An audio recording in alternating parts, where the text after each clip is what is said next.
Okay, so we are beginning our very last unit on social psychology, social thinking. The first what we're going to focus on is attributing behavior to people and situations. So social psychology is a subfield of psychology that focuses on how the actual, imagined, or implied presence of others influences essentially our behavior. Right? So how is it the fact of other people influences the way that we think, the way we feel, and the way that we act? So now we're just going to look specifically at our behavior and how our behavior changes based on specific situations or specific people that we may encounter. So the first is going to be focusing on social perception, dealing with impression formation. So this is the first impression that you make on somebody or the first impression that someone makes on you. So you're going to notice typically gender, race, about the age, how attractively they dress, and verbal and nonverbal behavior.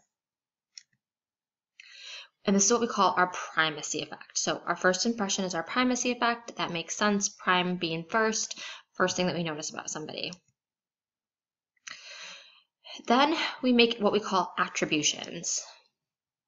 Why is it that people do the things that they do? Attribution is what is causing your behavior? What is causing you to do this? Well, there's one way to look at it, and that could be situational.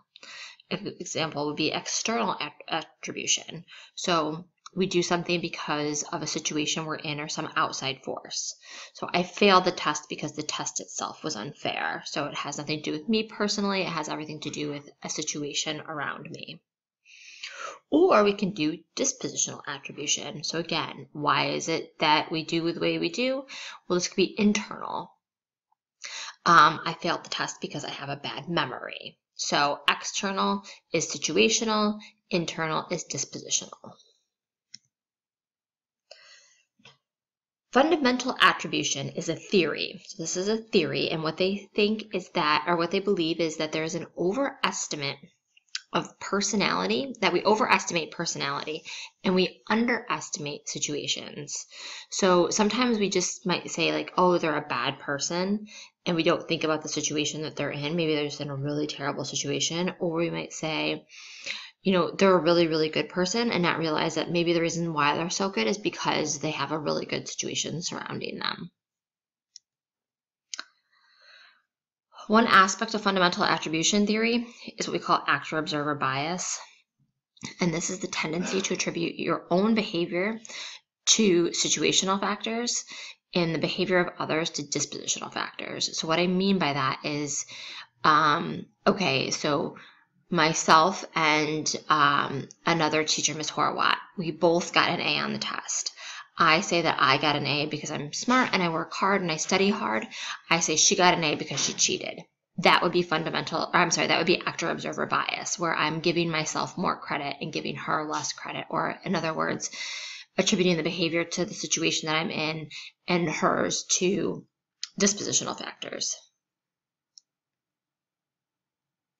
This is another good example. You get into a fight because of the situation you're in, but the other person fought you because of their disposition. Another aspect of this would be what we call the self-serving bias, and this is the tendency to attribute your own success to dispositional factors and your failures to situational factors. So I failed the test, or I got an A on the test because I studied hard, and so therefore I am smart and I deserve to have an A on this test. And I failed the test because the test is unfair. That would be an example of self-serving bias.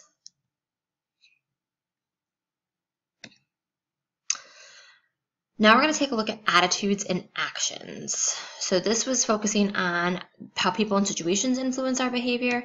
Now we're going to talk about how your own personal attitude and actions influence behavior, and how your attitude can affect your action. Attitude is made up of 3 different components. The first component is your cognitive component, so the way that you might think and believe about something, an object. The second is your emotional component, your feelings towards an object. And then the third and final one is your behavioral component, and this is the predisposition to act towards an object. Attitudes and actions deal with persuasion. The first part of that is what we call the central route to persuasion. And central route to persuasion is when you are in a disagreement with somebody or an agreement to somebody or having a discussion, essentially, with people who are naturally analytical or involved in the issue. So if we want to argue basketball and whether or not Duke is the best team, that is going to be the central route to persuasion, right? Like we're discussing it with usually somebody else who's interested in basketball. We're discussing, maybe the pros and cons of the team, whether or not Zion Williamson, can carry the team or whether or not, well, now we know that you can't carry the team. But essentially, like having that discussion, that debate would be the central route to persuasion. Versus a peripheral route to persuasion, this is incidental cues, such as endorsements by respectable people and making a quick judgment. So if Zion Williams was selling shoes, I'm sure he will be soon. So if he was selling shoes, and then that would be peripheral route to persuasion, you're persuaded to buy the shoes because of him versus debating his basketball abilities, if that makes sense. We even kind of see peripheral route a little bit when we talk about sports in general, when they use like their star players to kind of sell tickets. That could be considered peripheral route versus if you're just debating the mechanics of the team, that would be the central route of persuasion because you're typically debating with somebody who's analytical or you're breaking down why something might be good versus just taking their word for it because you see the best player on the team. People's actions also are going to affect your attitude. So the first was attitudes can affect actions. This is actions can affect your attitude.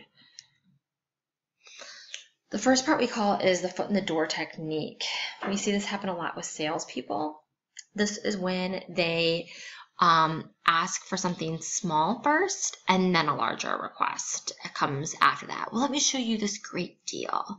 Or, oh, we've got this on sale. So they're just trying to get something to get your attention, and then they try to upsell you on something bigger.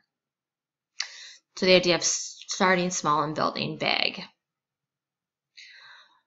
Role playing can also affect your attitude.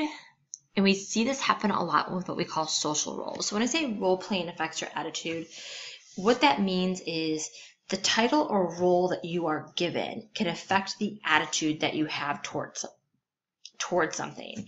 And there was a very famous experiment done with Philip Zimbardo called the prison experiment.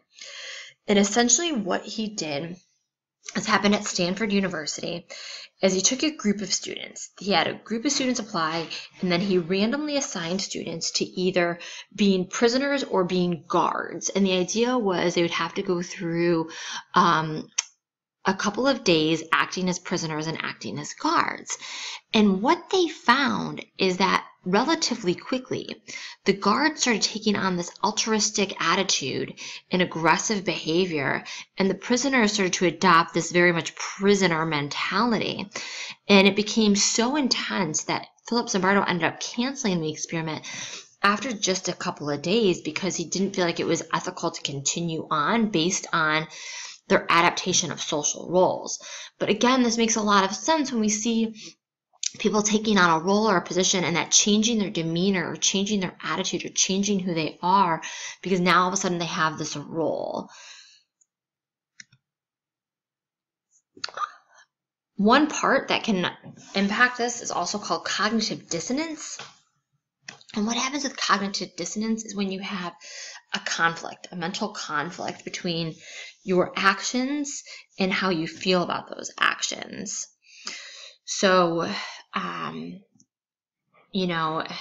if you do something that you shouldn't be doing, right? Especially like when you're a little bit younger and you're, still trying to figure stuff out and you know that what you're doing might be mildly wrong or your parents wouldn't be happy about it, that can cause cognitive dissonance.